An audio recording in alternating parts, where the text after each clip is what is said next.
तनदीं तनननदीं दीं तनननदीं दीं तनननदीं दीं यथा देवा असुरेषु श्रद्धामुग्रेषु चक्रिरे एवं भोजेषु यज्वस्वस्माकमुदितं कृधि एवं भोजेषु यज्वस्वस्माकमुदितं कृधि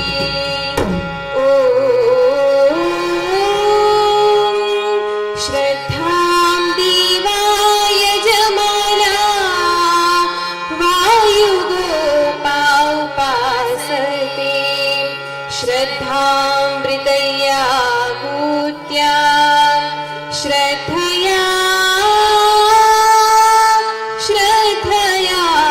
विन्दते वसु सानिध मम पग गमगरि सा ग म धनि गरि सानिध सा सानिध मम पग गमगरि सा ग म धनि गरि सानिध सा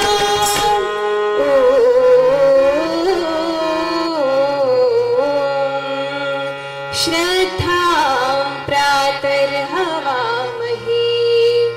श्रद्धां मध्यं दिनं परि श्रद्धां सूर्यस्य निमृचि श्रद्धे श्रद्धा पये हरः श्रद्धे श्रद्धा पये हरः श्रद्धे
सभी मान्यवर पंडित दीनदयाल पथ संस्था के अध्यक्ष तथा उनके सहयोगी, सभी जिज्ञासु श्रोतागण और मेरी मातृशक्ति, पहले तो मैं अपने तथा अपने गुरुकुल की ओर से आप सभी का स्वागत करती हूँ और आप सभी का आभार व्यक्त करती हूँ जो आपने हमें यहाँ बुलाकर कार्यक्रम के द्वारा गुरुकुल का परिचय कराने का अवसर प्राप्त करवाया।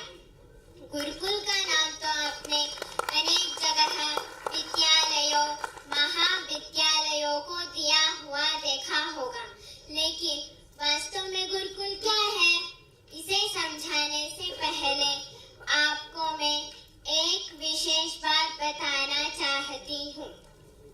देश की उन्नति के लिए अनेक क्रांतियां कराई गई, जैसे हरित क्रांति, दूध की सफेद क्रांति और आज के व्याख्यान विषय की औद्योगिक क्रांति। ये सारे कदम देश को पुनः विश्व गुरु बनाने के लिए हैं, परंतु जब तक हमारी प्राचीन शिक्षा नीति द्वारा सदाचारी, संस्कारी, मानव का निर्माण करने वाली क्रांति शुरू नहीं होगी, तब तक क्या देश पुनः विश्व गुरु बन पाएगा? कदापि नहीं। बस यही कार्य गुरुकुल में किया जा रहा है। बिना किसी भेदभाव के बच्चों का निर्माण गुरुकुल में कराया जाता है।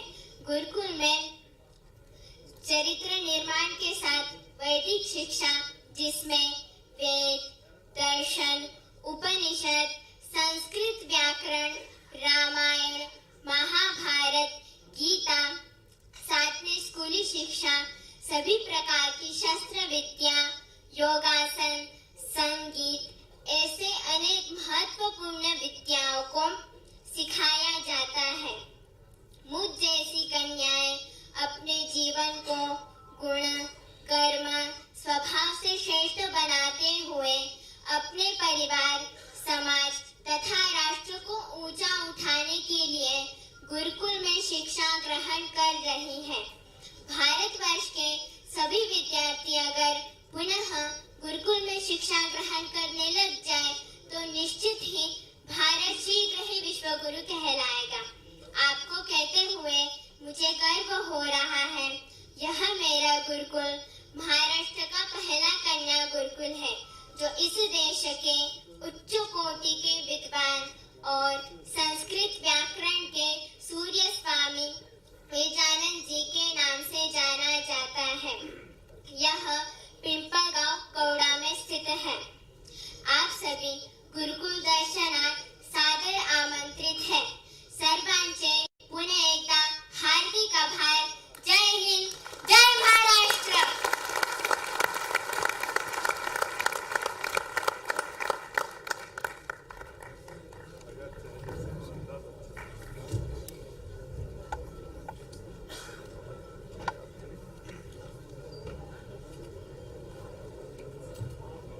अर्जुन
की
हॅलो हॅलो हॅलो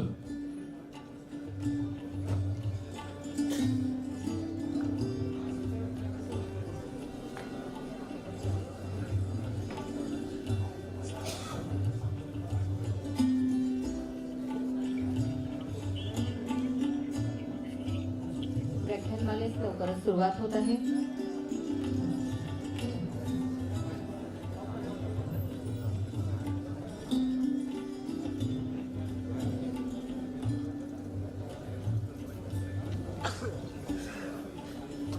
सहकारातून समृद्धी, समृद्धीतून विकास, विकासातून स्थैर्य आणि स्थैर्यातून समाज उन्नती हे ध्येय पुराशी बाळगत गेल्या 31 वर्षापासून नगरकरांच्या अविरत अर्थसेवेत असलेली पंडित दीनदयाळ नागरी सहकारी पतसंस्था,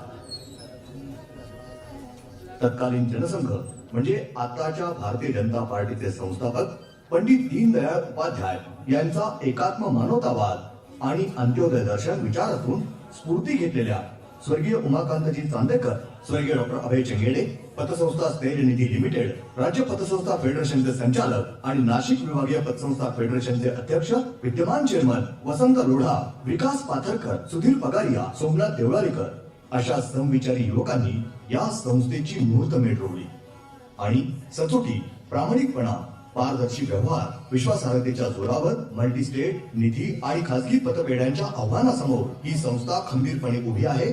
ती संस्थेचे सभासद, ठेवीदार, प्रामाणिक कर्जदार, गुंतवणूकदार यांच्या जोरावर.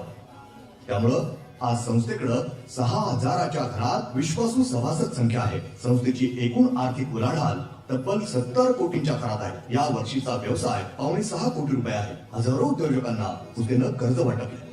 100हून अधिक महिला बचत गटांना आर्थिक पाठबळ दिलं. संस्थेचा NPI 0 असून ऑडिट वर्ग सतत अश्रेणीत राहिला. सुरुवातीच्या काळात संस्था 10 बाय 10च्या एका भाड्याच्या जागेमध्ये आपल्या पटवर्धन चौकात होती. त्यानंतर संस्थेच्या हळूहळू ठेवीची वाढ होऊन 1 कोटीपर्यंत ठेवी झाल्यानंतर देखील आम्हाला एक समारंभ केला. त्यावेळेचं 1 कोटी रुपयाला फार महत्व होतं. त्याचप्रमाणे संस्था सातत्याने दरवर्षी नफ्यात आहे. Mobile app banking, QR code making, online RTGS, NFT आदी सुविधा, तसंच तत्काळ सोने तारण कर्ज, वाहन कर्ज अशा सुविधा संस्थेनं उपलब्ध करून दिल्या आणि आपली आधुनिक, प्रगत, संगणकीकृत कार्यशैली सतत सिद्ध ठेवली. ज्या कर्जदारानं 10,000 रुपये घेऊन आपला व्यवहार सुरू केला, आज त्याची समाजात पद, ऐपत आणि व्यवहार 1.25 कोटीच्या घरात गेला. जो 31 वर्षापासून आम्ही जो काही कारभार करतो आहोत, या 31 वर्षामध्ये पतसंस्थेची निवडणूक ही अद्यापपर्यंत झालेली नाही, ती बिनविरोध झालेली आहे.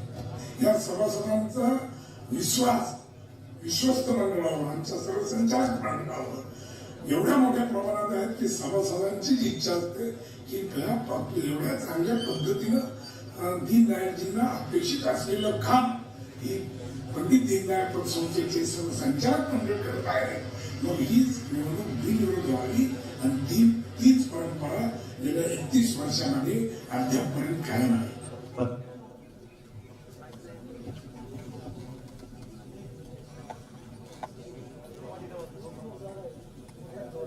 संस्थेचे संस्थापक संचालक उमाकांतजी चांदेकर यांची पुण्यतिथी आहे. त्यांचा कृतज्ञतापूर्वक उल्लेख करून आपण कार्यक्रमाला सुरुवात करूयात. स्वागतम सुस्वागतम सुस्वागतम.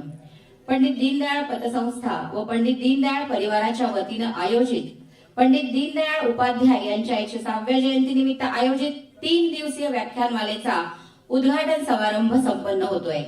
व्याख्यानमालेच्या उद्घाटन सत्रात महाराष्ट्र राज्याचे सहकार मंत्री माननीय नामदार अतुलजी सावे, स्टार्टअप इंडिया चळवळीचे मोलाचे योगदान देणारे तज्ञ माननीय श्री ऋषीजी भटनागर, तसेच राष्ट्रीय स्वयंसेवक संघाचे आदरणीय व्यक्तिमत्व माननीय शांतीबाई चंदे, माननीय काका कोयटे, तसंच पंडित दीनदयाळ पतसंस्थेचे वसंतजी लोढा, विकासजी पाथरकर, सुधीरजी पगारिया, पंडित दीनदयाळ परिवाराचे धनंजयजी तागडे या सर्व मान्यवरांचे तसेच उपस्थित सर्व मान्यवरांचे मी मनपूर्वक स्वागत करते आणि या मान्यवरांना मी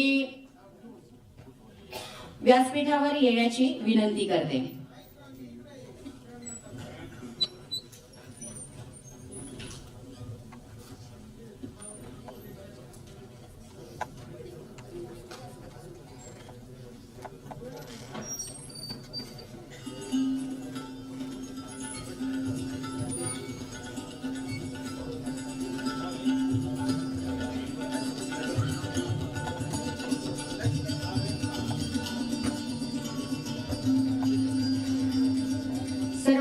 विवेकी राष्ट्रप्रेमी श्रोतृवर्गाचं पंडित दीनदयाळ पतसंस्था व पंडित दीनदयाळ परिवाराच्या वतीनं मनपूर्वक स्वागत.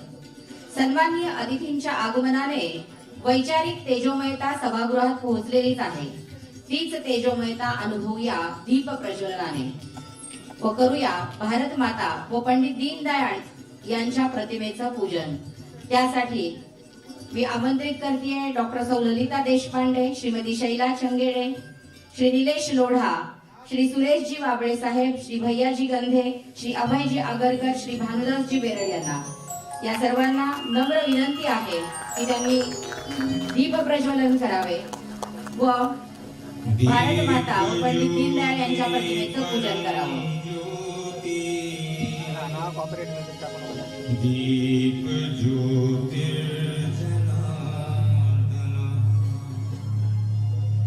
दीपो हरदुमे पापम् दीप ज्योतिर्नमोस्तुते शुभं करोतु कल्याणम् आरोग्यं सुख संपदा द्वेष बुद्धि विनाशाय आत्मज्योतिर्नमोस्तुते आत्मज्योति प्रदीप्ताय ब्रह्मज्योतिर्नमोस्तुते ब्रह्मज्योति प्रदीप्ताय गुरुर्ज्योतिर्नमोस्तुते स्तुते ब्रह्मज्योति प्रदीप्ताय गुरुर्ज्योतिर्नमोस्तुते. भारत माता की सभागृहात पण जोरात आवाज यायला पाहिजे. भारत माता की. दीप ज्योती परब्रह्म दीपो ज्योतिर्जनार्दनः दीपो हरतुमे पापम संध्या दीप नमोस्तुते. अंधकाराचा नाश करण्याची प्रेरणा देणाऱ्या दीपाला नमन करून व जिंदगी में विविधता व बहुलता है पर हमने हमेशा इसके पीछे की एकता को खोजने का प्रयास किया है असे राष्ट्रभक्तीपर विचार आपल्यापर्यंत पोहोचवणारे पंडित दीनदयाळ यांच्या प्रतिमेचं आणि भारत मातेच्या प्रतिमेचं पूजन संपन्न झालेलं आहे. मी मान्यवरांना स्थानापन्न होण्याची विनंती करते.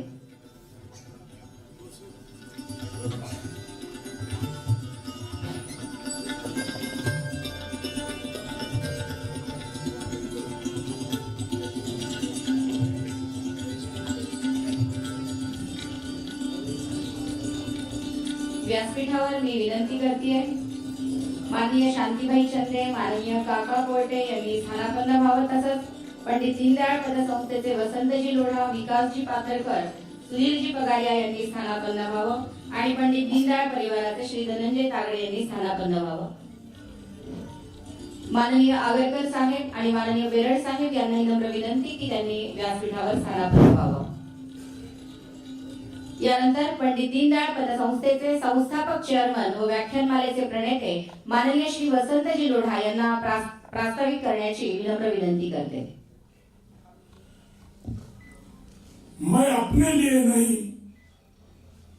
अपनों के लिए हूं या विचारानं प्रेरित होऊन दीनदयाळजींनी संपूर्ण देशामध्ये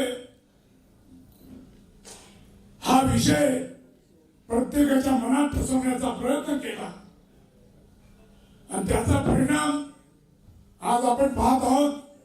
आणि म्हणून पंडित दीनदयाळ पतसंस्थेनं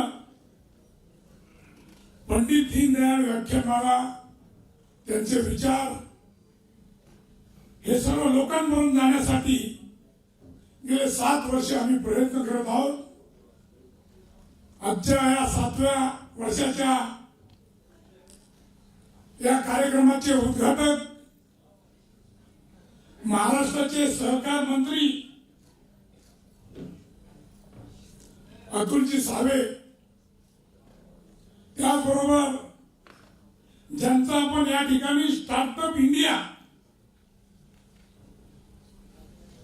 जी मोदींची स्टार्टअप इंडियाची जी संकल्पना आहे, ही संकल्पना जे आपल्याला या ठिकाणी मांडणार आहे, त्याचबरोबर उत्तर प्रदेशच्या सरकारमध्ये IT क्षेत्राचे जे सल्लागार आहेत असे ऋषी भटनागर हे या ठिकाणी उपस्थित आहेत. त्याचबरोबर राष्ट्रीय संघाचे अध्यक्ष संघचालक आदरणीय शांतीबाई चंदे, भारतीय जनता पार्टीचे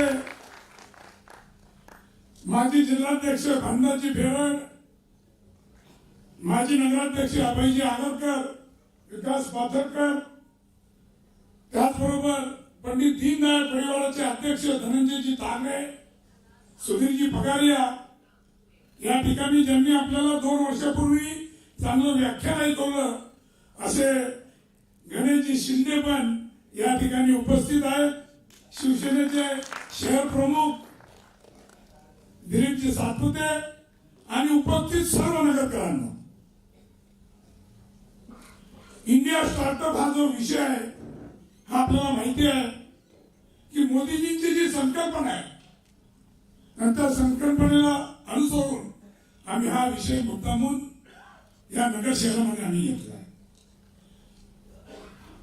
त्याचबरोबर नगर शहरामध्ये हा विषय घेण्यामागचा उद्देश, अतुलजी, नगर शहराची परिस्थिती, एवढं मोठं शहर, एवढं शहराची 5 लाखाच्या पुढे लोकसंख्या, पण औद्योगिक दृष्टिकोनातनं नगर शहराची जी काही विकास झाला पाहिजे तो काही झालेला नाहीये. एकीकडे पुणे वाढतंय, एकीकडे नाशिक वाढलंय, मध्ये आपलं संभाजीनगर आहे आणि नगर हे असंच राहिलेलं आहे. म्हणून या व्याख्यानमालेच्या माध्यमातून स्टार्टअप इंडिया हा विषय या ठिकाणी घेण्यात आलेला आहे आणि या माध्यमातून काहीतरी ITच्या माध्यमातून काहीतरी या नगर शहरामध्ये झालं पाहिजे. गेले 8 दिवस झाले मी ऋषिजी भटनागर आपसे मैं चर्चा करता हूँ. आपको मैंने बोला, आपको यहाँ बुलाने का हमारा जो उद्देश्य है कि यहाँ नगर में कुछ तो भी आपके माध्यम से, क्योंकि आप मोदी जी के जो स्टार्टअप इंडिया है उस ग्रुप में आप हो. योगी जी ने आपको IT सेक्टर में यूपी प्रदेश के लिए आपको सलाहकार बनाया है, तो हमारा आपको बुलाने की जो इस व्याख्यानमाले में बुलाने का वजह, महत्व का हमारा जो उद्देश्य है कि आज इस अहमदनगर के लिए कुछ तो भी इंडस्ट्रियल डेवलपमेंट, अहमदनगर के लिए कुछ तो भी IT डेवलपमेंट होना चाहिए कि जो हमारे नगरवासियों, बहुत अच्छे हमारे स्टूडेंट हैं, बहुत बड़ा एक गुणवत्ता हमारे इसमें है, मगर हमारी ये सब नगर की गुणवत्ता किधर जा रही है? बाहर जा रही है. कोई बेंगलोर में जा रहा है, कोई दिल्ली में जा रहा है, कोई IT पुणे में जा रहा है. नगर एक कोई ऐसे जो पेंशनर लोग हैं उनका शहर रहेगा क्या, ऐसा हमको लग रहा है. इसके लिए आज हमारा उद्देश्य मैंने आपके सामने रखा है. आपने ये हमारा उद्देश्य पूरा करना चाहिए. उस बारे में जो भी है, सरकार यहाँ महाराष्ट्र के मंत्री है, हमारे बहुत बड़े मंत्री है, कैबिनेट मंत्री है देवेंद्र जी फडणवीस, और हमारे मुख्यमंत्री अतुल जी सारे जो बोलेंगे वो करेंगे. ऐसा इसके कारण आप अभी हमारे दूसरे मंत्री भी आ रहे हैं, राधा कृष्ण जी विखे, तो ये सब मिलके यहाँ नगर शहर के लिए आपने इस स्टार्टअप इंडिया के माध्यम में कुछ तो भी होना चाहिए. यही हमारी कामना है और आप हमें इसका मार्गदर्शन करिए. अशा पद्धतीनं माननीय सहकार मंत्री या ठिकाणी आपल्याला लाभलेले आहेत. एक सर्वसामान्य कार्यकर्ता, भारतीय जनता पार्टीचं वैशिष्ट्य आहे, एक सर्वसामान्य कार्यकर्त्याला त्याच्या गुणवत्तेवर, त्याच्या पक्षाच्या कामावर त्याला फार मोठी संधी देतात. तशी संधी मागच्या वेळेस आमच्या नगर जिल्ह्यामध्ये यांना मिळाली होती.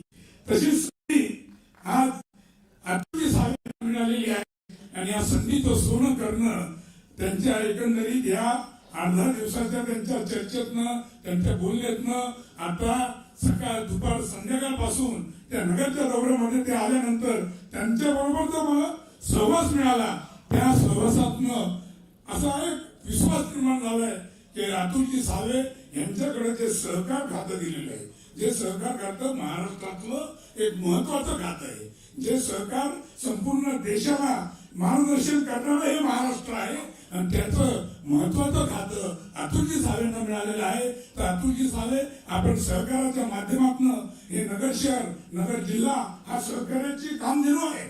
या सहकाराला मार्गदर्शन देण्याची दिशा देण्याचं काम या नगर जिल्ह्याने या सरकारला केलेलं आहे. परंतु तुम्हाला या माध्यमातून विनंती करतो की तुम्ही पण आमच्या नगर शहरावर लक्ष द्या. नगर शहराला जर मी तुम्हाला गावातनं फिरवलं तर तुम्ही आम्हाला म्हणताल की तुम्ही इथं काय करताय, कशा पद्धतीनं राहताय. इतकी वाईट अवस्था निर्माण झालेली आहे. तेव्हा या आमच्या नगर शहराच्या विकासासाठी आपण पण आम्हाला फार मोठं सहकार्य करावं. भविष्यामध्ये तुमच्याकडनं आम्हाला फार मोठ्या अपेक्षा आहेत. बंधूंनो, गेल्या 31 वर्षापासून पंडित दीनदयाळ पतसंस्था या नगर शहरामध्ये नगर शहराच्या सामाजिक, शैक्षणिक, सांस्कृतिक आणि आर्थिक क्षेत्रामध्ये काम करतो. 31 वर्षामध्ये अजून एकही निवडणूक झाली नाही. सर्व निवडणुका बिनविरोध झाल्या. येणारी भविष्यात वर्ष 6 महिन्यांनी होणारी निवडणूक पण बिनविरोध होण्याची शक्यता मोठ्या प्रमाणात आहे. सभासदांनी जर विश्वास व्यक्त केला तर अशा पद्धतीनं या पतसंस्थेचं एक चांगल्या प्रकारचं काम या नगर शहरामध्ये चाललेलं आहे. आज आता लोक फार विश्वासानं आमच्याकडं पैसे ठेवतात. आर्थिक क्षेत्रातलं बँकातली परिस्थिती, वेगवेगळ्या पतसंस्थांची परिस्थिती, आर्थिक परिस्थिती जर आपण पाहिली तर दिवसेंदिवस परिस्थिती बिघडत चाललेली आहे. परंतु या काळामध्ये आज केंद्र सरकारनं जो निर्णय घेतला, स्वतंत्र सहकार खातं केलं. स्वतंत्र सहकार खातं या स्वातंत्र्य मिळाल्यानंतर 74 वर्षामध्ये कोणी केलं नाही. ते काम मोदी सरकारने केलं आणि त्यांचे मंत्री म्हणून अमित शहा यांची नियुक्ती केली. आणि त्यामुळं हे सहकार क्षेत्र इतकं महत्वाचं क्षेत्र आहे की त्या माध्यमातून आणि म्हणूनच पंडित दीनदयाळजींचं जे ब्रीद वाक्य होतं, पंडित दीनदयाळजींची जी अपेक्षा होती की समाजातल्या शेवटच्या घटकातल्या माणसाचं आर्थिक त्याला पाठबळ दिलं पाहिजे, त्याची आर्थिक पत वाढवली पाहिजे, अशा पद्धतीचं कार्य गेल्या 31 वर्षामध्ये दीनदयाळ पतसंस्थेच्या माध्यमातून आम्ही 10,000चं कर्ज दिलं, 20,000चं कर्ज दिलं, 50,000चं कर्ज दिलं. अतुलजी हे कर्जदार आज आमच्याकडनं 25 लाख, 50 लाख, 1 कोटी, 2 कोटी रुपयापर्यंत कर्ज घेत आहे. एवढ्या चांगल्या प्रकारे या पतसंस्थेच्या माध्यमातून त्यांच्या व्यवसायामध्ये वाढ झालेली आहे. म्हणजे दीनदयाळजींना अपेक्षित असलेलं काम आम्ही करत आहोत. परंतु आता आमचं पण जे आमचं संचालक मंडळ आहे हे जवळपास आम्ही 60च्या पुढे गेलो आहोत. या संस्थेचा पुढचा एक चांगल्या प्रकारे संचालक मंडळ निर्माण करण्याचं आमचं एक धोरण आहे. आणि काही तरुणांना जसं आम्ही एक नकुल चंदे म्हणून एक चांगला होतकरू तरुण या ठिकाणी बसलेला होतो, एक तरुण की त्याला आम्ही संचालक म्हणून आता घेतलंय.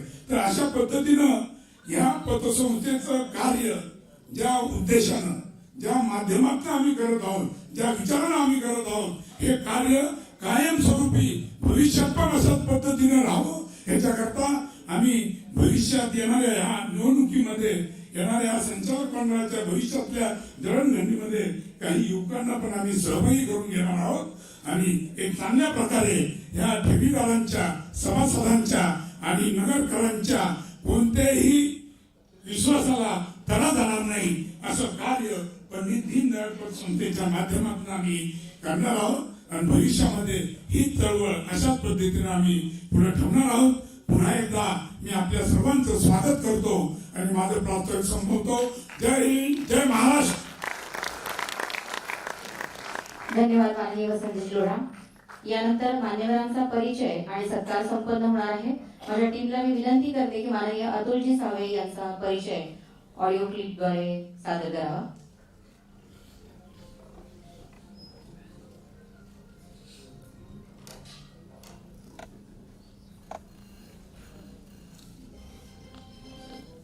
अग्रणी प्रवर्तक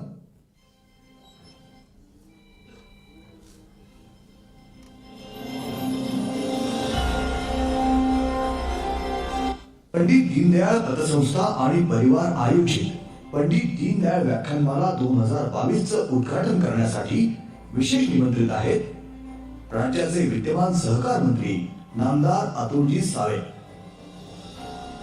संभाजीनगर पूर्व विधानसभा मतदारसंघाचे विद्यमान आमदार अतुल मोरेश्वर सावे म्हणजे अत्यंत प्रभावशाली, कर्तव्यदक्ष आणि सक्षम नेतृत्व. माजी खासदार श्री मोरेश्वर सावे यांचे ते सुपुत्र असून तीर्थरूपांचा समाजकारण आणि विकासाचा लाभलेला वारसा ते अत्यंत सक्षमपणे सांभाळत आहेत. त्यांच्या अद्वितीय कार्यामुळे देवेंद्र फडणवीस यांच्या मंत्रिमंडळात उद्योग आणि खनिकर्म, अल्पसंख्याक विकास आणि वक्फ बोर्ड या महत्वाच्या मंत्रालयाचे राज्यमंत्री म्हणून त्यांच्यावर पक्षानं जबाबदारी टाकली होती. याच काळात आपण हिंगोली जिल्ह्याचे पालकमंत्री देखील होता. जनतेच्या कल्याणासाठी आपल्या पदाचा खंबीरपणे उपयोग करून घेत आपण सुमारे 2000 कोटीहून अधिक निधी मतदारसंघाच्या विकासासाठी आणला आणि म्हणूनच केवळ जिल्ह्यातीलच नव्हे तर मराठवाड्यातील एक खंबीर नेतृत्व म्हणून अतुल सावेजी आपण पुढे येत आहात. संभाजीनगरमध्ये लोकोपयोगी अशी अनेक कार्य आपण केलेली आहेत. प्रथम राष्ट्र, नंतर पक्ष आणि शेवटी स्वतः हे राजकारणाचे तत्व आपण 20 वर्ष जपलं आणि त्यानंतरच आमदारकीसाठी आपण प्रयत्न केला. उद्योजकता, समाजकारण, राजकारण या विषयांचा खऱ्या अर्थानं माणुसकीसाठी, सामाजिक उन्नतीसाठी प्रयत्न करणारे एक आदर्श लोकप्रतिनिधी आपण आहात. आपलं मनापासून स्वागत. या सन्मानाचा आपण स्वीकार करावा आणि आपल्या भावी वाटचालीला आमच्या हार्दिक शुभेच्छा. धन्यवाद. व्याख्यानमालेचे उद्घाटक राज्याचे सहकार मंत्री माननीय नामदार अतुलजी सावे यांचा सन्मान पतसंस्थेचे मानद सचिव श्री विकासजी पाथरकर व ज्येष्ठ संचालक माननीय सुधीरजी पगारिया यांनी करावा ही नम्र विनंती.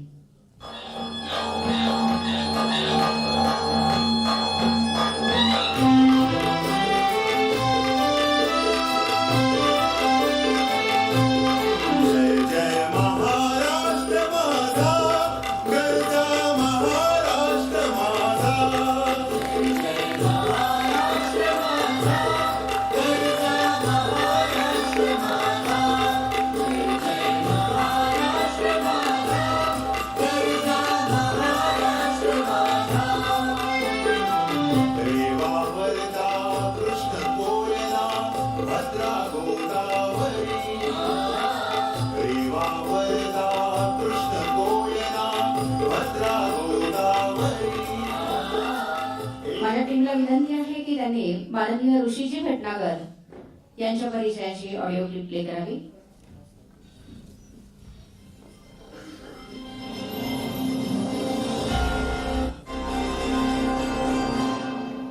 पंडित दीनदयाळ पतसंस्था आणि परिवार आयोजित पंडित दीनदयाळ व्याख्यानमाला 2022 वर्ष 7वे यात पहिलं विचारपुष्प गुंफण्यासाठी विशेष निमंत्रित आहेत स्टार्टअप इंडिया चळवळीचे अग्रणी प्रवर्तक, मॅनेजमेंट ग्रुप, मध्यम आणि लघुउद्योग जगत आणि व्यवस्थापन क्षेत्रातील चालतं बोलतं विद्यापीठ आणि इंटरनेट ऑफ थिंग्स जगताचा थिंक टँक असलेले doctor Rishi Mohan Bhatnagar.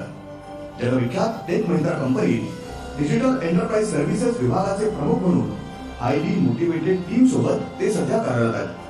Iris communication कंपनीचे ते अध्यक्ष आहेत. कॉर्पोरेट आणि शासकीय क्षेत्रातील 500 पेक्षा जास्त बिझनेस व्हर्टिकलसाठी advanced digital and connected solutions त्यांनी तयार केले. त्यांना Fortune 500, banking, BFSI, health care, public sector, customer क्षेत्रात लार्ज स्केल आउटसोर्सिंग प्रोजेक्ट सोबत यशस्वीपणे काम करण्याचा मोठा अनुभव आहे. त्यांच्या या कार्यकर्तृत्वाची दखल घेत त्यांना 2015 मध्ये Frost and Sullivan India customer value leadership award देण्यात आला. सध्या ते इन्स्टिट्यूशन ऑफ इंजिनिअरिंग अँड टेक्नॉलॉजीच्या पॅनलचे चेअरपर्सन आहेत. आज डॉक्टर ऋषी भटनागर हे लघु आणि मध्यम उद्योजकता विकास भवितव्य या विषयावर आपले विचार व्यक्त करणार आहेत. आपलं मनापासून स्वागत आणि आमच्या विनंतीला मान देऊन आपण या व्याख्यानमालेला आपले विचार व्यक्त करण्यासाठी प्रमुख वक्ते म्हणून उपस्थित राहिल्याबद्दल आपले मनापासून आभार. धन्यवाद. आजचे प्रमुख वक्ते मेक इन इंडियाचे प्रणेते माननीय श्री ऋषीजी भटनागर यांचा सन्मान पंडित दीनदयाळ परिवाराचे अध्यक्ष श्री धनंजयजी तागडे यांनी करावा ही विनंती.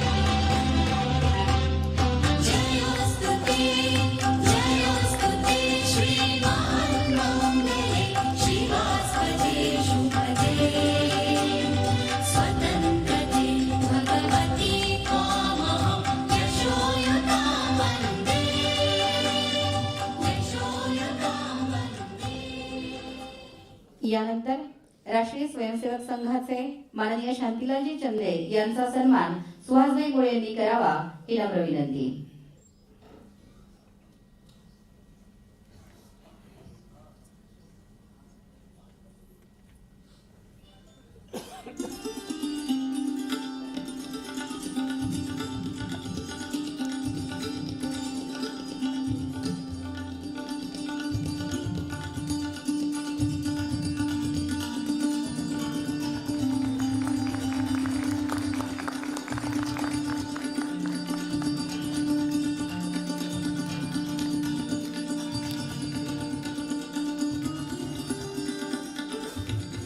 धन्यवाद.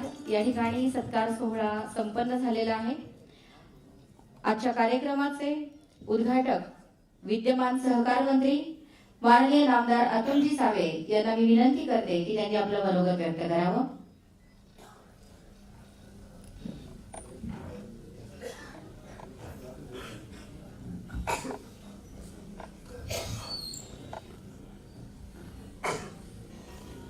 पंडित दीनदयाल उपाध्यायजींच्या 106व्या जयंतीनिमित्त आयोजित पंडित दीनदयाल व्याख्यानमालेच्या उद्घाटन प्रसंगी उपस्थित असलेले प्रांत संघचालक श्री नानासाहेब जाधवजी, आजचे प्रमुख वक्ते ज्यांचं आपण स्टार्टअप इंडिया या विषयावर व्याख्यान ऐकायला आलो ते श्री ऋषी भटनागरजी, आवर्जून आजच्या या व्यासपीठावर उपस्थित असलेले शांतीबाई चंदेस शहर संघचालक, इकडे उपस्थित काकासाहेब कोटेजी, त्यांच्या खास आग्रहास्तव आम्ही इकडे उपस्थित आहोत असे आमचे मित्र वसंत लोढाजी, माझे भारतीय जनता पार्टीतील सहकारी वसंत भानुदास बेरडजी, अभय अगरकरजी, विकास पातरकरजी, सुधीर पगारियाजी, तुषार कोटेजी, धनंजय तागडेजी, गणेश शिंदेजी, भारतीय जनता पार्टीचे शहर जिल्ह्याचे अध्यक्ष अय्या गंदेजी, शिवसेनेचे शहर अध्यक्ष दिलीप सातपुतेजी, इकडे उपस्थित सर्व बंधू भगिनींनो आणि मित्रांनो,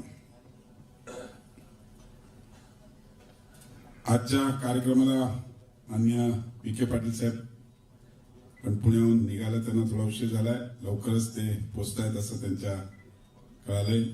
मला नक्कीच खात्री आहे की ते लवकरच इकडे पोचतील, या कार्यक्रमाची शोभा वाढतील. ज्यांच्या नावाने ही व्याख्यानमेला इकडे आयोजित केली आहे ते भारताचे थोर विचारवंत व एकात्म मानवधव विचार धोरण प्रांत प्रेरणा ज्यांचे घेऊन आम्ही सगळे काम करतो असे पंडित दीनदयालजी उपाध्याय व सहकाराची पंढरी असलेले हे अहमदनगर जिल्ह्याचे भाग्यविधाते सहकार महर्षी विठ्ठलराव विखे पाटील यांना मी प्रथम अभिवादन करतो आणि पंडित दीनदयालजींच्या व्याख्यानमालेचे उद्घाटन झाले अशी मी इकडे जाहीर करतो.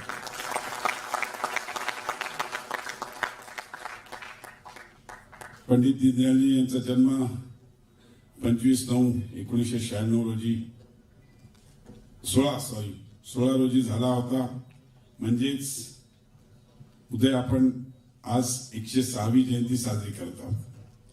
106वी जयंतीच्या आजच्या या प्रसंगी आज या पंडित दीनदयालजी संस्थेच्या माध्यमातून मागच्या स्थापना झाली त्यांची 31 वर्ष पूर्वी आणि मागच्या 7 वर्षापासून ते हा व्याख्यानमाला आयोजित करतात. 3 दिवसांची व्याख्यानमाला असते.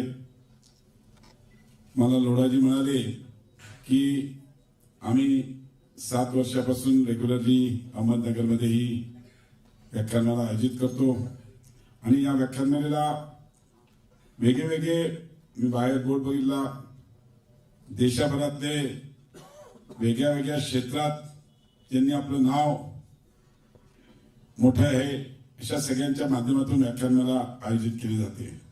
आणि ज्याच्या मागे पंडित दीनदयालजीचं नाव आलं ते स्वतःच एक मोठं व्यक्तिमत्व ज्यांच्या आदर्श घेऊन आम्ही सर्वजण राजकारण करतो. राजकारणामध्ये आमचे ते आदर्श नेहमी आम्हाला सांगितलं जाते की त्यांच्या आदर्शावर काम करायचं. आज इकडे आपल्या सगळ्यांना मार्गदर्शन करायला आपल्या सगळ्यांचे म्हणजे ज्यांचं नाव हे IT क्षेत्रामध्ये खूप मोठं है. आपका नाम मैं हिंदी में थोड़ा मराठी आप समझते नहीं समझता तो बड़ी अच्छी बात है आप मराठी समझते तो क्योंकि हमारा कमांड जो होता है तो थोड़ा मराठी में होता है. तो आज ज्यांचं आपल्याला प्रमुख वक्ते म्हणून उपस्थित आहेत मला माहिती आहे आपल्या सगळ्यांना त्यांचं ऐकायचं. आम्ही सहकार क्षेत्रात आहोत. मी वारंवार आपल्याला भेटत राहीन अहमदनगरला येत राहील पण आपल्याला आज त्यांचं प्रमुख वक्ते म्हणून त्यांचं भाषण ऐकायचंय. पण सहकार क्षेत्रातल्या कार्यक्रमाला आलो आणि सहकारवर बोललो नाही तर तुम्ही म्हणताल असं कसं. तर आजच्या या पंडित दीनदयालच्या व्याख्यानमालेच्या प्रसंगी जे पस संस्थेच्या माध्यमातून जो उपक्रम घेतला जातोय मी पस संस्थेचं खूप खूप अभिनंदन करतो आणि असेच त्यांनी उपक्रम घेत राहावं. आज सहकार क्षेत्राच्या माध्यमातून त्यांनी त्यांच्या काही मागण्या किंवा काही अडचणी व्यक्त केल्या. मी लोढाजी आपल्याला सांगू इच्छितो की मी पूर्ण 1 दिवस या अहमदनगर जिल्ह्यासाठी देणार आहे. ज्या दिवशी येऊ सहकार क्षेत्रात मी आलो तेव्हापासून मला खूप असे निवेदनं मिळाली भेटलेत. मी आता काही पतपिढींच्या कार्यक्रमाला पण गेलो होतो तिकडे पण त्यांनी बऱ्याचशा अडचणी सांगितल्या आहेत. मी नक्कीच याच्यामध्ये लक्ष घालून कारण की पतपिढी हा विषय मला माहिती आहे. आज इन्शुरन्स त्यांच्या ठेवीवर दुसरा सेव्हिंग विषय असे विविध विषय ज्याच्यावर आम्ही ऑलरेडी 1 महिन्यापासून अभ्यास करतोय आणि नक्कीच ह्याच्यामध्ये चांगले विषय आपण मार्गी लावण्याकरता प्रयत्न करू. जसं आम्ही नेहमी म्हणत असतो बिन सहकार नाही उदार तसंच बिन संस्कार नाही सहकार. तर त्या हिशोबाने आपण नक्कीच यापुढे काम करत राहू. मला माहिती आहे की आपल्या सगळ्यांना आज उद्योग क्षेत्रात मी पण एक उद्योजक है सर. मैं भी एक इंडस्ट्रियलिस्ट हूँ. बहुत बड़ा नहीं बस छोटा मोटा मेरा भी काम संभालने का औरंगाबाद में चलता है. और मेरे को लोढ़ा जी ने बोला था 3 दिन में से कभी भी आओ आप. मैंने जिस दिन आपका नाम पढ़ा उस पर तो मैं बोला नहीं इस दिन में आऊंगा. क्योंकि कैसा होता है हर एक का पैशन अपना लव अपने प्रोफेशन अपने बिजनेस से होता है. चार्टर्ड अकाउंटेंट को बोलेगा तो अकाउंट से जाएगा, आर्किटेक्ट है तो आर्किटेक्चर केस में जाएगा. तो मैं उद्योजक हूँ तो मेरा आपके जरूर सुनने में आपका मार्गदर्शन लेने में मुझे इंटरेस्ट रहेगा. और आज इस समय में मैं ज्यादा मेरे क्षेत्र पे नहीं बोलूंगा, ज्यादा समय नहीं लूंगा क्योंकि हमको आपको सबको यहाँ पे जितने भी उपस्थित है वो हमारे भाषण से आपके भाषण में ज्यादा इंटरेस्ट है. हमको सबको आपको सुनने में सबको ज्यादा इंटरेस्ट है. मी या ठिकाणी एवढंच सांगू इच्छितो की सहकार क्षेत्रामध्ये मी नेहमी माझ्या भाषणात एक विषय बोलत असतो कि सर मेरा कोई कोऑपरेटिव सोसाइटी नहीं है, मेरी कोई कोऑपरेटिव बैंक नहीं है, मेरा कोई कोऑपरेटिव शुगर फैक्ट्री नहीं है. पर उसके बावजूद भी माननीय देवेंद्र जी फडणवीस साहब और एकनाथ शिंदे साहब ने मुझे ये सहकार खाता दिया है. इसीलिए कि इसमें होने वाले जो कुछ मैं बोलूंगा नहीं कि गैर व्यवहार बट कुछ इरेगुलरिटीज थी वो हमें माननीय अमित जी शाह साहब के मार्गदर्शन में टोटली डिजिटलाइजेशन कंप्यूटराइज करके इसको एक आगे वाले समय में देश में सहकार के माध्यम से हर व्यवसाय और पारदर्शक व्यवहार होए, इसके लिए करना है. इसके लिए हम आपके लिए हमेशा कोशिश करेंगे. यही यहाँ पे बोलता हूँ. आणि पुन्हा एकदा सगळ्यांचं आपण आम्हाला बोलवलंच, आमचा मान सन्मान केला, सत्कार केला, त्याबद्दल आपल्या सगळ्यांचे आभार मानतो. आणि लवकरात लवकर नगर जिल्ह्यासाठी एक दिवस पूर्ण देऊन त्या दिवशी पूर्ण सहकार क्षेत्रातले जे काही विषय असतील ते नक्की मार्गी लावायचा प्रयत्न करू. एक लोक अदालत असं नाही, पण सहकार क्षेत्रातल्या सगळ्या विषयाचे गंभीरतेने लक्ष घालून ते सोडवण्याकरता प्रयत्न करू, एवढंच या ठिकाणी सांगतो. पुन्हा एकदा आपल्या सगळ्यांचे आभार मानतो आणि माझे 2 शब्द संपवतो, कारण की आपल्याला माननीय श्री भटनागर साहेबांचं ऐकायचंय आणि मी त्यांना विनंती करेन की सर आपके इजाजत देके मैं रुकता हूँ. धन्यवाद. जय हिंद, जय महाराष्ट्र, जय सहकार. धन्यवाद माननीय अतुलजी सावे.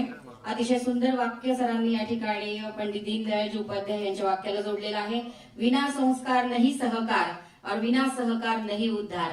हे खरोखरच आपण सगळ्यांनी लक्षात ठेवायला हवं असं मला वाटतं. यानंतर व्यासपीठावर आपले विचार व्यक्त करण्यासाठी येत आहेत भारताच्या आयटी क्षेत्रातील एक बुलंद तोफ, औद्योगिक क्षेत्रात स्टार्टअपद्वारे लाखो युवकांना मार्गदर्शन करून त्यांना स्वतःच्या पायावर उभे करणारे, स्टार्टअप इंडिया चळवळीत मोलाचं योगदान देणारे मॅनेजमेंट गुरु माननीय श्री ऋषीजी भटनागर.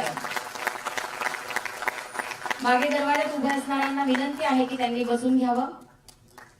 वसंत जी ने और माननीय अतुल जी ने एक बहुत बड़ा भार मेरे ऊपर डाला है कि आप सब लोगों की बहुत एक्सपेक्टेशंस हैं कि पता नहीं मैं क्या बताऊंगा. अपनी ओर से कोशिश करूंगा कि अपनी नॉलेज से, अपने एक्सपीरियंस से आप लोगों के साथ कुछ शेयर कर सकूं. इंडस्ट्री से हूं और टेक्नोलॉजिस्ट हूं और उसकी तरह से अपना बिजनेस करता हूं. एक अमेरिकन कंपनी का सीईओ हूं और उसके हिसाब से मैं किस तरीके से क्या क्या चीजें की, क्या नई लर्निंग्स हुई और आने वाले समय में किस तरीके से संसार बदल रहा है, उसके ऊपर कुछ अपना एक्सपीरियंस शेयर करने के लिए आया हूं. क्योंकि इस तरह के फोरम्स में बोलने की आदत नहीं है, तो कहीं कोई त्रुटि हो तो क्षमा करें. यहाँ तुषार मेरा एक बड़ा अच्छा मित्र है, अनिल बोडके जी बैठे हैं और उन्होंने वसंत जी से मुलाकात कराई और मैं यहाँ आ गया. तो इसके लिए बहुत बहुत धन्यवाद आप सब लोगों का कि आप लोगों ने इतना मान दिया. कोशिश करूंगा कि आपका समय बर्बाद ना करूं. संसार बने और इंसान को आए हजारों साल हो गए.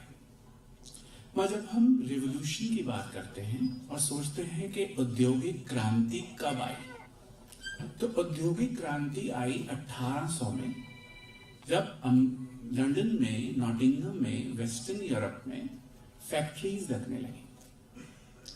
उस समय हिंदुस्तान में अंग्रेजों का शासन था.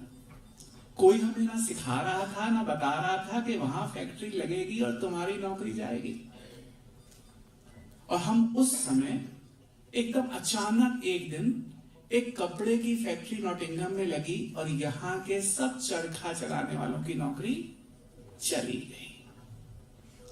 ना कोई हमें बता रहा था, ना हमें कोई सिखा रहा था.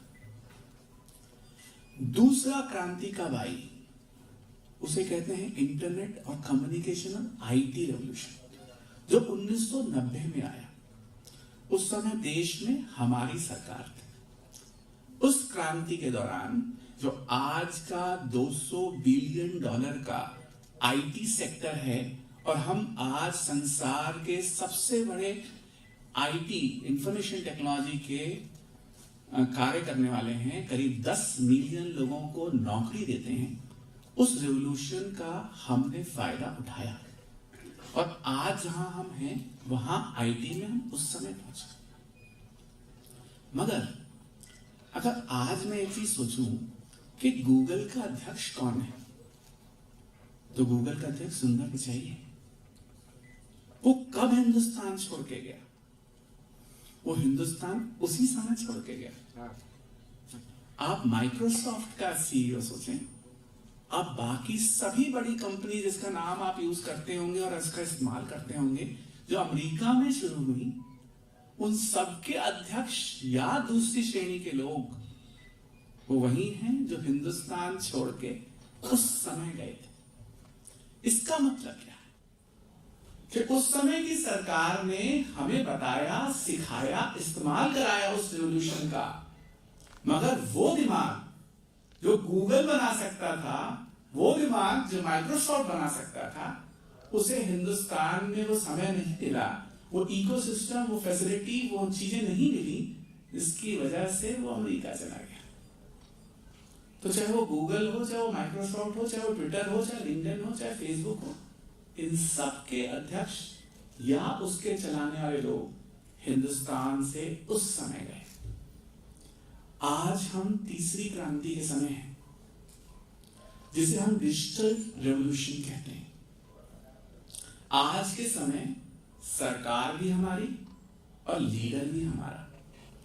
वो इंसान आज स्टार्टअप इंडिया शुरू करता है, स्टैंड अप इंडिया शुरू करता है, स्किल इंडिया शुरू करता है और हर क्षेत्र में प्रगति कराने की और सहायता करने की कोशिश करता है, ताकि पिछले 8 महीने में 100 यूनिकॉर्न हिंदुस्तान में बन सके।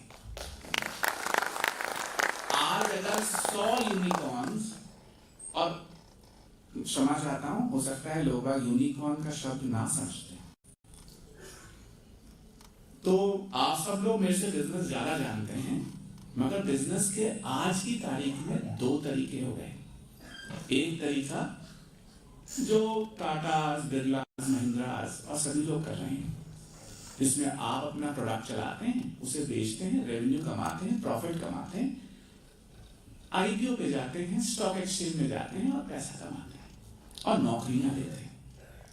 आज एक दूसरा वर्ड आ गया है जिसका नाम है वैल्यूएशन। आप एक टेक्नोलॉजी क्रिएट करते हैं और उस टेक्नोलॉजी को क्रिएट करने के बाद आप उस टेक्नोलॉजी पे लोगों को इस्तेमाल करते हैं और देते हैं उस टेक्नोलॉजी को, ताकि वो उससे फायदा ले सके। जैसे कि ओला, उसने प्लेटफॉर्म क्रिएट किया। हम आज की तारीख में कहीं भी जाते हैं तो ओला से कैब मंगाते हैं। इस तरह की कंपनीज कितना रेवेन्यू, कितना प्रॉफिट, कितना वो करने से ज्यादा कितने लोगों के तक पहुंच गई। उन लोगों के पास पहुंच के कौन कौन से नए उद्योग हम उनके साथ शुरू कर सकते हैं, किस तरीके से हम उनको और वैल्यू देके उनसे कुछ खर्चा और करा सकते हैं, उसके हिसाब से उसको वैल्यूएशन कहते हैं। कि आपकी कंपनी का रेवेन्यू कितना है, कोई मतलब नहीं। आपकी कंपनी कितना प्रॉफिट करती है, कोई मतलब नहीं। आपकी कंपनी का कैश फ्लो क्या है, आपकी कंपनी कितने लोगों से कितना वैल्यू दे पाती है और उससे आप फ्यूचर में कितना ज्यादा काम कर पाएंगे, उसके हिसाब से। जापान में एक कंपनी है सॉफ्टबैंक, जो $100 बिलियन की फंडिंग करती है और उसने आज की तारीख में हिंदुस्तान की लगभग सभी यूनिकॉर्न्स में इन्वेस्ट किया हुआ। वो देखती है हाँ ये कंपनी का ये सॉफ्टवेयर संसार में ओला, उबर, ओयो, डिलीवरी, पेटीएम बना सकता है, और वो उसको इन्वेस्ट करते हैं। तो क्या चाहिए, आइडिया।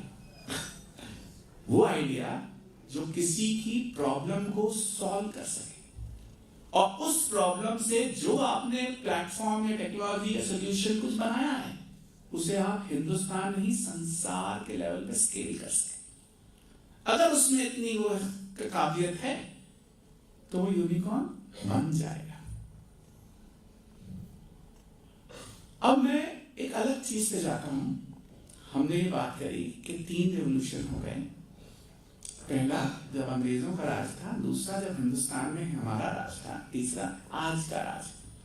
अब मैं अगर इन तीनों में कंपेयर करूं तो पहले रेवोल्यूशन, पहली औद्योगिक क्रांति को आने में हजारों साल लगे और दूसरी क्रांति को आने में 150 और तीसरी क्रांति को आने में 20 साल लगे। इसका क्या मतलब है? इसका मतलब यह है कि ह्यूमन माइंड मैच्योर हो रहा है और तेजी से मैच्योर हो रहा है। जब पहली औद्योगिक क्रांति को करने में हजारों साल लगे, दूसरी में 150 और तीसरी में 30। यहाँ जितने बैठे हैं हम सब ने 2 क्रांति देखी। मैं आपको वादा करता हूं, मुझे पकड़ लीजिएगा, अपने जीवन में हम कई क्रांति और देखेंगे। टेक्नोलॉजी बहुत तेजी से बढ़ रही है। अगर हमने उस चरखा चलाने वाले की तरह रखा अपने आप को, तो नौकरी जाएगी। इसका क्या अर्थ है? इसका अर्थ यह है कि जब हम इस औद्योगिक क्रांति के समय में जी रहे हैं, रोजाना एक कोई नया बंदा किसी गैरेज में बैठे कोई नई चीज निकाल देता है। व्हाट्सएप 54 आदमी बैठे थे गैरेज के अंदर, $20 बिलियन में फेसबुक ने ले ली, सबके मोबाइल पे होगी। कोई ऐसा नहीं होगा जो व्हाट्सएप नहीं जानता। कौन सी गैरेज में कहां बैठा कौन लड़का कौन लड़की कोई नई टेक्नोलॉजी निकाल दे और उसको हम सब यूज करने लगे। वो लड़का अब हमें अहमदनगर में चाहिए, वो लड़की अब अहमदनगर। जब मैंने पहली बार वसंत जी से बात करी और आज तुषार से कई बार बात होती है, आज मैं कई लोगों से सुबह भी मिला, तो जो एनर्जी और पैशन और कुछ कर जाने की इच्छा मुझे इस डिस्ट्रिक्ट में इन आप सब में लगी, मुझे लगता है कि कुछ हो ही जाएगा। और उसमें मुझे लगता है कि मेरे को इसमें मैं कैसे मदद करूं, क्या करूं जिसमें मैं कुछ आप लोगों के साथ कर पाऊं। एक चीज पहले और बताना चाहता हूं, मैं महिंद्रा में काम करता था, मैं टेक महिंद्रा का एम्प्लॉय था, मैं global head for digital business था। $500 मिलियन रेवेन्यू, 20,000 लोग, कॉर्पोरेट लाइफ, और मेरे को लगा कि अभी मेरी उम्र नहीं है कि सब मुझे सलूट पा रहे और मैं चलता फिरूं, मुझे कुछ और करना चाहिए। तो एक एरीज नाम की कंपनी जो अमेरिका की कंपनी थी, वो इंडिया में डिजिटल टेक्नोलॉजीज के ऊपर काम शुरू करना चाह रही थी। मोदी जी ने उस समय डिजिटल मिशन स्टार्ट किया था 2015 में। 2016 में हमने कहा कि उन्होंने हमें कहा आप आ जाइए, हम आ गए। मगर मैं महिंद्रा की बात पहले बताऊंगा। 2010 में मेरे पास मेरे सीईओ साहब का फोन आया कि यार मैं ये स्पेन में बैठा हूँ, टेलीफोनिका के अंदर एक मीटिंग हो रही है। टेलीफोनिका वहाँ का एयरटेल टाइप टेलीकॉम ऑपरेटर है। वो कह रहे थे मशीन टू मशीन आने वाला है। जरा पता लगा और देखो बिजनेस में क्या आएगा। इतनी सी बात हुई, हमने उसके ऊपर पूरा रिसर्च किया और हमने आनंद महिंद्रा जी से एक मीटिंग मांगी। 10 मिनट का मीटिंग मिला और मैंने कहा देखिए आने वाले समय में मशीन से मशीनें बातें करेंगी और मशीनें आपस में बात करके चलेंगी। और अगर मैं आईटी का बंदा अपने पेरेंट्स जो कि महिंद्रा ग्रुप है उसके साथ काम ना करूं, तो मैं उस टेक्नोलॉजी का कैसे आगे बढ़ेगी, कैसे बिजनेस मॉडल होगा, वो नहीं कर पाऊंगा। 10 मिनट काफी थे। आनंद ने मुझे उस समय रेवा कार खरीदी थी उन लोगों ने महिंद्रा से। उनका जाओ ऋषि वहां चेतन में नहीं है, बैंगलोर में जाकर उनसे मिल लो। उस गाड़ी के अंदर जो कि बैटरी ड्रिवन कार है, वो कनेक्टेड कार है, उसमें 130 सेंसर्स लगाए थे उस समय हमने। वो सेंसर्स कभी तार से कभी किसी तरीके से वहां के हमारे जीपीएस डिवाइस के थ्रू डेटा भेजते थे मेरे आईटी प्लेटफॉर्म पे। फिर हम जादू करते थे, मोबाइल से गाड़ी बंद, मोबाइल से गाड़ी चालू, AC on AC of, window उठाओ विंडो बंद करो, और हम उसको सबको दिखाते थे। एक बहुत ही अच्छी टेक्नोलॉजी। तो जो आज टेस्ला वर्ल्ड में बनी है, हिंदुस्तान में उस तरह की टेस्ला 2012 में इंडिया गेट पे आनंद खुद आए थे और लॉन्च की गई। हम सब बार बार कहते रहे कि आनंद जैसे कनेक्टेड कार कहिए, वो कहते नहीं मैं इसे ग्रीन कार कहूंगा। तो ब्रांडिंग मार्केटिंग एक टेक्निक है जिसमें हम लोग ज्यादा बहस कर नहीं पाए। गाड़ी बहुत अच्छी थी, टेक्नोलॉजी बहुत बढ़िया थी, बिकी नहीं। क्यों नहीं बिकी? क्योंकि 7.5 लाख रुपए की गाड़ी थी, जबकि वैगनआर 3.5 लाख की थी। ना चार्जिंग इंफ्रास्ट्रक्चर था, 100 किलोमीटर चलती थी। गाड़ी दूसरी गाड़ी घर में हो सकती है, पहली गाड़ी नहीं बन सकती थी। तो टेक्नोलॉजी तो बढ़िया थी, वह खरीदा किसी ने नहीं। तो सब कमरे में बैठे, आनंद में बैठे, क्या करें, बना तो ली, बिक नहीं रही। तो हमने कहा क्या चीज है जिसकी कॉस्ट सबसे ज्यादा है, और वो चीज थी बैटरी। 7.5 लाख की गाड़ी में करीब 3.5-4 लाख की तो उस समय की बैटरी थी। हमने कहा बैटरी को एज अ सर्विस दे देते हैं। हर आदमी गाड़ी में पेट्रोल डलवाता है, 3-3.5 हजार रुपए महीने का पेट्रोल खर्चता होगा, तो ये बैटरी हमारी ही है, आप इसका सर्विस चार्ज दीजिए। तो 3.5 रुपए महीना, 4,000 रुपए महीना बैटरी दीजिए, तो गाड़ी की कीमत कम हो गई, गाड़ी थोड़ी बहुत बिकने लगी। उस समय की सरकार ने ना हमारे को कोई एक्साइज में छूट दी, ना उन्होंने हमें किसी तरह की मदद की। तो नई टेक्नोलॉजी, नई चीज, नई ग्रीन कार आई है, उसको क्या सरकारी मदद मिलती, वैसी मदद उस समय की सरकार से नहीं मिली। हाँ, गाड़ी बिकने लगी। स्टोरी यहां एंड नहीं हुई। आप सबने रेवा कार देखी होगी, E2O कहते हैं हम लोग उसे। छोटी सी गाड़ी है, छोटा सा टायर है। जयपुर में एक नई महिला गाड़ी चला रही थी, पीछे गड्ढा था, गड्ढे में टायर फंस गया। अब टायर तो चल रहा है, गाड़ी नहीं चल रही। तो जो कॉल सेंटर में एजेंट बैठा था, जिसको ये सिखाया गया था, ये हो तो ये बोलना, ये हो तो ये बोलना, ये हो तो ये बोलना, वो देख रहा है, अलर्ट आ रहा है, गाड़ी का टायर चल रहा है, मगर गाड़ी नहीं चल रही। उसने सोचा अब मैं क्या करूं, ये तो मेरे सिस्टम में लिखा ही नहीं कि मैं क्या बात करूं इस पे। कॉल सेंटर चलाया होगा तो आपको पता होगा, वो तो स्ट्रिक्ट उसमें चलता है। उस लड़के को मैं उसकी तारीफ करना चाहता हूँ। उससे कुछ गड़बड़ है, उसने उसी समय उस गाड़ी की ओनर उस लेडी को फोन कर दिया और कहा मैडम मुझे लगता है आप कहीं प्रॉब्लम में है, क्या मैं आपको कुछ मदद कर सकता हूँ। 45 मिनट में गाड़ी का अरेंजमेंट हुआ, उनकी गाड़ी बाहर निकाली गई, वो गाड़ी में चल के आगे चली गई। मगर Facebook, Google, Facebook, LinkedIn, Twitter, सब में इस लेवल की कस्टमर सर्विसेज की जो तारीफ थी, उसको आप इमेजिन ही नहीं कर सकते।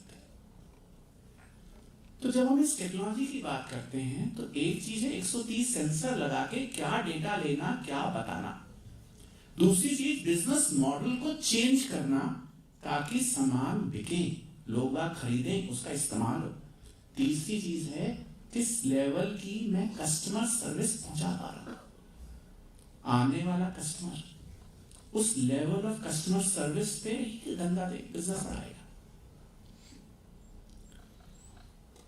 पहला, कार का मैन्युफैक्चरर अब कस्टमर से कनेक्ट होकर उसे सर्विस देता है। ये नहीं कहता कि 1 साल बाद मेंटेनेंस होगी और उसके बाद इंश्योरेंस होगी, उसके बाद ये होगा, मेरे से मत करो, अब आप जाओ मेंटेनेंस वाले के पास। अब गाड़ी बनाने वाला गाड़ी चलाने वाले के साथ हर रोज कनेक्टेड है। गाड़ी के लिए वो एक बार पैसा लेके छोड़ नहीं रहा, हर महीने पैसा लेता है, हर महीने काम करता है। और तीसरा, कस्टमर सर्विस उस लेवल की देता है कि यदि आप कहीं फंस जाओ तो आपके पास फोन आता है कि अरे मैडम आप फंस गए हो, क्या मैं आपकी कुछ मदद कर सकता हूं। तो संसार इस लेवल पे जा रहा है। Technology change, business model change and level of customer service change. फिर से एक बात बोलूंगा, हमें पता है अब कि ये हो रहा है।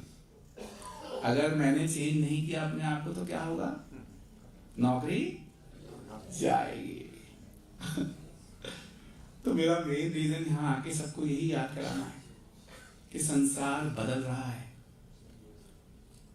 मेटावर्स हो सकता है ये नाम सबने यहां ना सुना, मगर रिटेल और मेडिकल को चेंज कर देगा। अचानक इस दिन पता चलेगा कि नॉटिंगम में फैक्ट्री लग गई, कपड़ा किलोमीटर में रोज बनने लगा, चरखे वाले की नौकरी चली गई। तैयार हो जाएं कि रोजाना कुछ नया आएगा, मुझे रोजाना कुछ नया सीखना है और मुझे पुरानी चीज को बदलना पड़ेगा। अगर नहीं बदलेंगे तो किस दिन अचानक ई कॉमर्स में सब कुछ बिकने लगेगा और मेरी दुकान पे मैं सोचूंगा अब कैसे चलाऊं। जिस लेवल की टेक्नोलॉजी पे हम काम करते हैं उसमें हम शायद कुछ सालों के बाद डॉक्टर्स की जरूरत कम हो जाए, लॉयर्स की जरूरत कम हो जाए, चार्टर्ड अकाउंटेंट की जरूरत कम हो जाए, क्योंकि आर्टिफिशियल इंटेलिजेंस के थ्रू कंप्यूटर एक अच्छा लॉयर बन जाएगा, एक रोबोट एक अच्छा ऑपरेशन कर पाएगा, एक चार्टर्ड अकाउंटेंट की जगह एक कंप्यूटर का प्रोग्राम कर देगा। तो कई तरीके की जॉब चेंज हो जाएंगी, मगर इसमें डरना नहीं है, क्योंकि डरना फायदा नहीं, क्योंकि टेक्नोलॉजी रुकेगी नहीं, वो तो आएगी। आप अगर नहीं बदले तो डरना जरूरी है। हम सब एक ठीक ठाक उम्र से होंगे तो 1985, 86 के टाइम पे राजीव गांधी जी की सरकार थी और उन्होंने कहा कंप्यूटराइजेशन करेंगे और रेलवे में कंप्यूटराइजेशन करेंगे। उस समय के अखबार उठा के देखें, रेलवे में स्ट्राइक थी, पब्लिक सड़कों में थी कि बैंकिंग में कंप्यूटराइजेशन नहीं होने देंगे, रेलवे में कंप्यूटराइजेशन नहीं होने देंगे। आज इमेजिन कीजिए कि अगर रेलवे में कंप्यूटराइजेशन नहीं होती तो हम कहां होते। नौकरियां जाएंगी नहीं, नई नौकरियां आएंगी और नई नौकरियों को जनरेट करने का काम यहां बैठे सब लोगों का है कि जब नई टेक्नोलॉजी से नई जॉब आएगी तो क्या हम सच में चाहते हैं कि सीवर को साफ करने के लिए आदमी अंदर उतरे और वो सारा गार्बेज निकाले? 40% ऐसे लोगों के लंग्स का कैंसर होता है और अधिकतर लोग 40 साल से कम उम्र में मर जाते हैं। क्या उसे रोबोट से करा दूं? हाँ ना? क्या उस जॉब को हम करना चाहते हैं या कराना चाहते हैं? नहीं। तो हमें आइडेंटिफाई करना पड़ेगा कि किन किन जॉब्स में टेक्नोलॉजी चेंज चाहिए। अब हमारे देश के अंदर जहां यंग पॉपुलेशन है वहां मैं कहूं मैं एक ऐसी टेक्नोलॉजी लाऊंगा जिससे सबकी नौकरी चली जाए। ना सरकार चाहेगी ना टेक्नोलॉजी बनाने वाला चाहेगा। तो अगर ऑटोनोमस कार अमेरिका में जरूरत है, क्यों? वहां जनसंख्या कम है। जर्मनी में जरूरत है रोबोटिक्स, जर्मनी में, जापान में, वेस्टर्न वर्ल्ड में जरूरत है, वहां जनसंख्या ही कम है। हमारे देश में ऐसा नहीं। वहां क्या ऑटोनोमस ट्रैक्टर चाहिए? क्या आप एक किराए पे ट्रैक्टर आए और आपके फार्म को प्लॉ करके चला जाए और आपको 2 दिन, 3 दिन, 4 दिन, हफ्ते का पैसा दे और खत्म हो जाए? क्योंकि वो एक एरिया में डिफाइंड है, ट्रैक्टर चल पाएगा। क्या उससे किसान को फायदा होगा? होगा, है ना? तो जो ऑटोनोमस कार अमेरिका में चलेगी उसकी जरूरत मुझे नहीं है। और उस ऑटोनोमस टेक्नोलॉजी से ट्रैक्टर को चलाने की जरूरत शायद मेरे देश में मुझे है। इस तरीके से हम लोगों को देखने की जरूरत है कि कौन सी टेक्नोलॉजी को हम कहां देखें और कैसे करें। इस तरीके से अगर मैं शुरू करूं तो मैं सारा दिन यहां निकाल सकता हूं, क्योंकि मैं हर एक सेक्टर के अंदर इस तरीके से काम कर रहा हूं। मगर अतुल जी हैं यहां पर, आप सब लोग माननीय लोग हैं।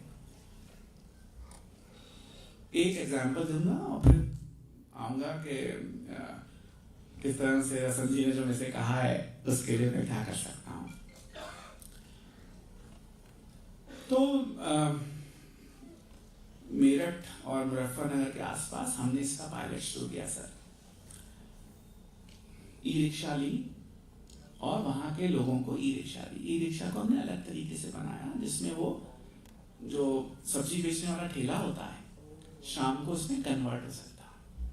तो सुबह के टाइम पे मेरठ शहर से 25 किलोमीटर दूर जितने भी गांव हैं उनका एक समय निर्धारित है। गांव के लोग अपने फल सब्जी जो कुछ भी उनका वो है वो सड़क पे खड़े होके उस आदमी को दे देते और कहते अगले दिन आएगा ना मेरे लिए दवा ले आइए, अगले दिन आएगा मेरे लिए कपड़ा ले आइए, अगले दिन आएगा। वो लिस्ट बना देता। वो गया वहां, उसने शाम तक जो है गाड़ी चलाई, 10-10 रुपए 20-20 रुपए में सवारी करी और शाम को उसने वो सारी ताजी सब्जियां मार्केट में जाके लेके बेच दी।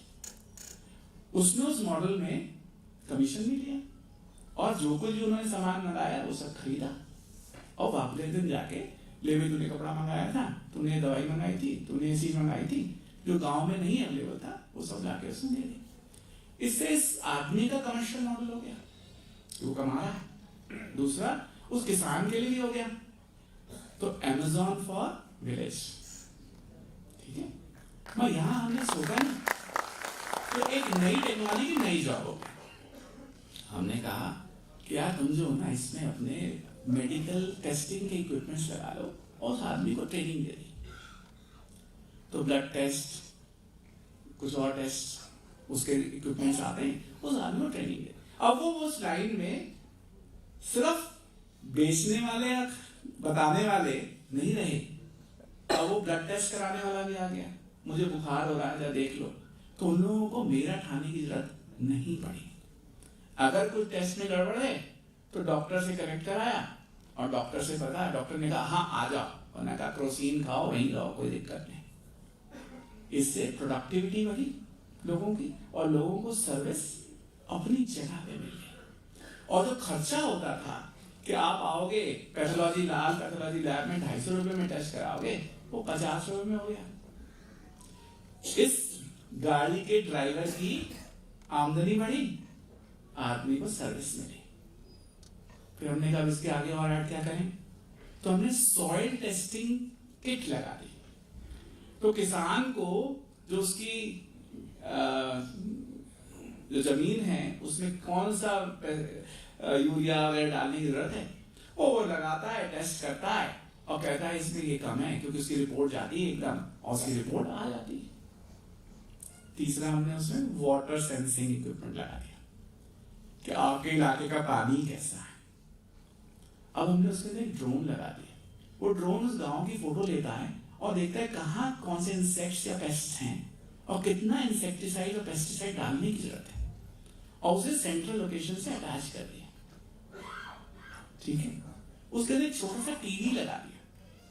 कितने किसानों को पता है कि क्रॉप इंश्योरेंस भी कुछ होता है, कितने लोगों को पता है कि वहां से हमें ये वाली सीड मिल जाएगी तो मेरे बढ़ जाएगा। तो गांव में वो टीवी चलता है और लोग सुनते हैं कि ये नई पॉलिसी आई है, ये नई चीज आई है, आप इसका इस्तेमाल करके कुछ कर सकते। एक पूरा मॉडल क्रिएट हो गया, नई जॉब क्रिएट हुई, नई टेक्नोलॉजी यूज हुई और अनसर्व्ड को सर्विस दे पाए। ये ऐसे ऐसे नए हमें तरीके ढूंढने पड़ेंगे ताकि हम इन नई टेक्नोलॉजी से इतनी बड़ी 1.3 बिलियन लोगों की संख्या के लोगों देश को वो सर्विस प्रोवाइड करें। मैं कई बार कई फोरम पे कहता हूं कि अगर मैं ये देखूं कि सबसे बड़ा व्यापारी कौन है, तो सबसे बड़ा व्यापारी है सरकार, ठीक है। आज पहली बार पिछले 7 साल 8 साल में ऐसा लगा कि वो व्यापारी अपने कस्टमर की सर्विस करना चाहता है। कि वो सोच रहा है कि मेरे 1.3 बिलियन 130 करोड़ मेरे कस्टमर्स हैं, मुझे उनको सर्विस प्रोवाइड करनी है। मैं 130 करोड़ को सर्विस प्रोवाइड करने के लिए टेक्नोलॉजी के अलावा कोई चारा है ही नहीं। प्रधानमंत्री जी के नेतृत्व में मैं एक कमेटी का मेंबर हूं जिसमें हम लोग जो हैं टेलीमेडिसिन के ऊपर काम कर रहे हैं। इसके अंदर बनारस एक है ही, एक जगह इम्फाल, दूसरी जगह कश्मीर, श्रीनगर से आगे, वहां 60,000 लोगों के ग्रुप्स को लिया और वहां पर ऐसा है कि वहां इंटरनेट प्रॉपर नहीं है, वहां टेलीमेडिसिन कैसे चलेगी? दिल्ली बॉम्बे में चला लोगे, वहां जहां रिमोट लोकेशन में जहां सच में गरीब आदमी बैठा है वहां कैसे चलाएंगे? वहां चलाने के लिए उन्होंने 4 लोगों की कमेटी बनाई जिनमें से एक मैं भी हूं। IIT मद्रास के एक डायरेक्टर साहब हैं, ऐसे हम 3-4 लोग हैं। आज की तारीख में उन तीनों जगहों पे हमने टेक्नोलॉजी के इस्तेमाल से लो बैंडविड्थ, लो नेटवर्क एरिया में टेलीमेडिसिन कैसे चलेगा ये करना शुरू कर दिया। इससे कुछ समय के बाद हर गांव में हर आदमी, हर एक औरत काम अपने डॉक्टर से कनेक्ट बैठे हुए कर पाए। इस लेवल की जरूरत है। और इसके अलावा टेक्नोलॉजी का कोई मतलब टेक्नोलॉजी के अलावा अगर हम सच में कुछ करना चाहते हैं तो हम टेक्नोलॉजी के अलावा कर सकते ही नहीं। एक हंसी की चीज सुना रहा हूं। अब तुषार की तरह मेरे बड़े अच्छे मित्र हैं जो मेरे को कहीं ना कहीं मीटिंग कराते रहते हैं। तो एक म्युनिसिपल कमिश्नर के साथ उन्होंने मीटिंग करा दी और कमिश्नर साहब के कमरे में पहुंच गया। वो मेरे से मिलना नहीं चाहते थे, वहां फिर भी क्योंकि प्रेशर था तो मेरे से मिले, चाय भी पिलाई। हमने उन्हें अपना भाषण दिया। हमने कहा सर आप स्ट्रीट लाइट्स को मैनेज कराइए, स्ट्रीट लाइट्स को हम रिमोटली मैनेज करके बिजली की खपत कम करा देंगे। 5-10 मिनट तक सुना। फिर उन्होंने कहा कि ऋषि जी मच्छरों से भरा है मेरा डिस्ट्रिक्ट, लोग बाहर डेंगू और चिकनगुनिया से मर रहे हैं, स्ट्रीट लाइट मेरे लिए इंपॉर्टेंट नहीं है, मेरे पास दवाई भी कम है और बंदे भी कम है। क्या आपकी टेक्नोलॉजी मुझे बता सकती है कि मच्छर ज्यादा है कहां जहां दवाई डाल के मैं जिंदा मरते हुए लोगों को बचा सकूं? मैं समझ गया कि इस आदमी की प्रॉब्लम डिफरेंट है। मैं इसे गलत जवाब दे रहा। मैंने कहा सर मुझे 2 वीक दीजिए, मैं आपके लिए सोल्यूशन ले आऊंगा। मुझे पता था कि IIT हैदराबाद में उन्होंने एक पेस्ट सेंसर बनाया हुआ। वो पेस्ट सेंसर फील्ड्स में लगा दिया जाता है। वो बता देता है कि कितने पेस्ट यूजली चूहा इस तरह के कीटाणु वो होते हैं। मैंने कहा क्या तुम इसको मच्छरों के लिए बना सकते हो जिसको मैं लगा दूं तो मुझे ये बता दे कि डेंसिटी ऑफ मच्छर कहां ज्यादा है। तो उनका सर 2 हफ्ते देने पड़ेंगे, हम चेंज कर देंगे। छोटे लड़के थे, फर्स्ट ईयर सेकेंड ईयर के। 10 दिन बाद फोन आया, सर 10 पीस भेज रहा हूं, पिज्जा टेस्ट करा लीजिए। हमने भी उस जगह पे लगा दी, मोबाइल ऐप बनाई, उससे डेंसिटी मच्छरों की बताई और मैं फिर कमिश्नर साहब के कमरे में घुसा। आज मैंने उनको सोल्यूशन दिया कि सर इन 10 जगह पे लगाई थी, इन 2 जगह पे मच्छर ज्यादा है, यहां दवाई करवा दीजिए, बंद कर। इस बात को बताने का कारण यह है हमें पता है हमारी प्रॉब्लम क्या है। अगर उसे मैं स्ट्रीट लाइट ही बेचूंगा तो खरीदेगा नहीं, क्योंकि उसकी जिम्मेदारी लोगों की जान बचाना है और हमारी जिम्मेदारी क्या है, उसके लिए टेक्नोलॉजी का सोल्यूशन देना। अगर हम उस तरीके के टेक्नोलॉजी सोल्यूशन जो कि ग्राउंड लेवल प्रॉब्लम्स को रिजॉल्व कर पाए दे देंगे तो यूनिकॉर्न बनना मुश्किल नहीं है ना। पिछले 1-2 दिन से जो मैं बातचीत कर रहा हूं उससे मुझे समझ में आ गया कि यहाँ पर कॉलेजेस बहुत है। वसंत जी ने कहा, योगी जी ने मुझे बुलाया था और योगी जी ने मेरे से कहा कि हमारे प्रदेश में 2 IIT हैं और इतने सारे इंजीनियरिंग कॉलेज और इतना बड़ा प्रदेश, अमेरिका की जनसंख्या के बराबर, और यूनिकॉर्न्स सारे बैंगलोर, स्टार्टअप हब बैंगलोर। ऐसा क्यों और कैसे आप मदद करें ताकि हम एक फ्रेमवर्क क्रिएट कर पाए ताकि स्टार्टअप यहां भी मिले। इसी बात के ऊपर मतलब मैं क्योंकि ये काम मैं करता हूं, वसंत जी ने बताया कि एक IET नाम से इंस्टीट्यूशन है जो कि 150 साल पुराना इंस्टीट्यूशन है लंदन का। इसके साथ 2014-2015 में हमने सोचा कि उस समय इंटरनेट ऑफ थिंग्स के बारे में ना पॉलिसी मेकर जानते हैं, ना इंडस्ट्री जानती है, ना अकेडमिया जानता है। तो मैं अपने कैसे बता दूं, कहीं चरखा ही जलाते रह जाए, है ना। भाई हमने सीख ली, अब हमारी जिम्मेदारी है कि हम सबको बता दें। अगर नहीं बताएंगे तो दुनिया चरखा चलाएगी और फिर कहीं से कोई चीज आएगी और आपकी नौकरी जाएगी। तो हमने वहां पर IoT कांग्रेस किया, IoT पैनल बनाया, कई वॉलंटियर्स इकट्ठे किए। जब हमने पहली बार वो किया तो रविशंकर प्रसाद जी उस समय कैबिनेट मिनिस्टर थे IT एंड कम्युनिकेशन के, तो स्वयं आए और उन्होंने काफी दिन तक हमें समय दिया और काफी उन्होंने समझा और हम लोगों ने जो कहा उन्होंने उसे माना, एकेडमी सबको किया, इस तरह से फोरम शुरू किया। आज मैं कहता हूं कि IoT का मतलब है, जो इसका मतलब इंटरनेट ऑफ थिंग्स है, जहां मशीनें आपस में बात करेंगी, उसका मतलब है इंडिया ऑफ टुमारो। और हमें जो है इस तरीके से हिंदुस्तान को, जब सेकेंड रेवोल्यूशन आया था, हमने इंडिया को IT का बैक ऑफिस बना दिया। आज की जितनी जॉब्स हैं और इतना बैक ऑफिस की जॉब्स धीरे धीरे बढ़ रही है, प्लेटफॉर्म आ रहा है, सब कुछ हो रहा है। मगर इस तीसरी क्रांति के अंदर हम कैसे इंडिया को लीडर बना दें, और इस विजन से हम लोगों ने काम करना शुरू किया और हमने काफी काम किया।